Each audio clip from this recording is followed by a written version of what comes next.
Queen Nafetiti, the beautiful and strong queen of Egypt. In the heart of ancient Egypt, under the golden sun that kissed the sun and the Nile's gentle embrace, ruled Queen Nafetiti, who lived between 1370 BC and 1336 BC. Her name, Nafetiti, means a beautiful woman has come. She represented a symbol of beauty and feminine power, a figure both revered and enigmatic. Her reign was marked not just by her wisdom and strength, but by the tales that wove her into the very fabric of Egypt's history. Queen Nafetiti grew up at the royal palace at Makatata in Thebes.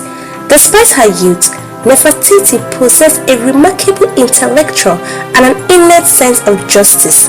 She was engaged to Akhenaten IV at the age of 11, got married to him around the age of 15 before his reign began in 1353 BC.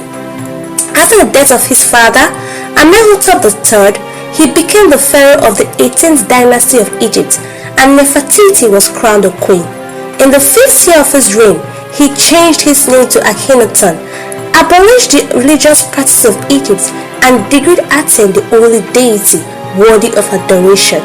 More so, he changed the palace name to Akhenaten, meaning the splendor of Aten. Queen Nafetiti and Pharaoh Akhenaten had 6 daughters named Meritaten, Mekataten, Akasinamun, Neferneferutin, Tesherit, Nefenefure, and Seteparin, but no sons. King Akhenaten had another wife named Kia, who had 2 sons named Tutankhamun and Smikkati. Queen Nafetiti was the principal wife of the king. They were so devoted to each other and constantly together from the royal palace of Akhenaten. She sent forth the royal decrees and made decisions which, according to traditions, were the duties of her husband. Nafetiti's first decree was to establish schools throughout her kingdom, ensuring that all children, regardless of their status, could learn to read and write. She believed that knowledge was the greatest treasure of all, one that could not be stolen or squandered. Under her rule, Egypt became a beacon of education and culture, attracting scholars and artists from across the world.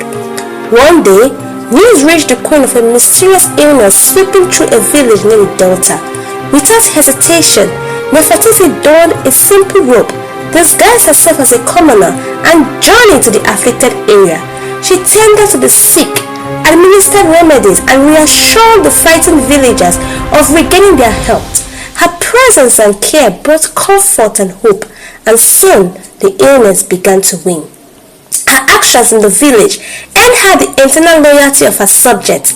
They held her as a living goddess, not just for her divine beauty, but for her compassion and humility.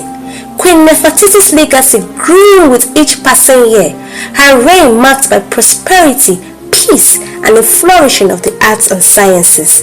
Yet, it was not without challenges.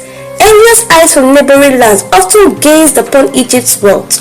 One such threat came from the ambitious Assyrian king Ashurbanipal. He sought to conquer Egypt and amass its riches. Nafetiti, ever the strategist, forged alliances with neighboring tribes and prepared an army for defense. Leading her soldiers with courage and cunning, she orchestrated a series of tactical maneuvers that outsmarted the Assyrian forces, securing Egypt's borders. Despite her great legacies, she also had her trials and pains.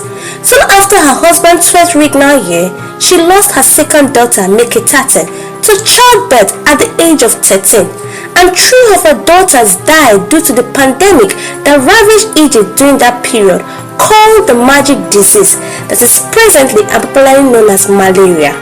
As the years passed, Queen Nafetiti's hair turned silver, but her spirit remained unyielding. She continued to rule with a fair hand, ensuring that her kingdom remained a sanctuary of knowledge and peace. On the day of her passing, the entire nation mourned. They adorned her tomb with inscriptions of her deeds, and her name was etched into history as one of Egypt's greatest rulers. Queen Nefetiti's story was told for generations, a testament to the power of wisdom, compassion, and unwavering dedication to one's people.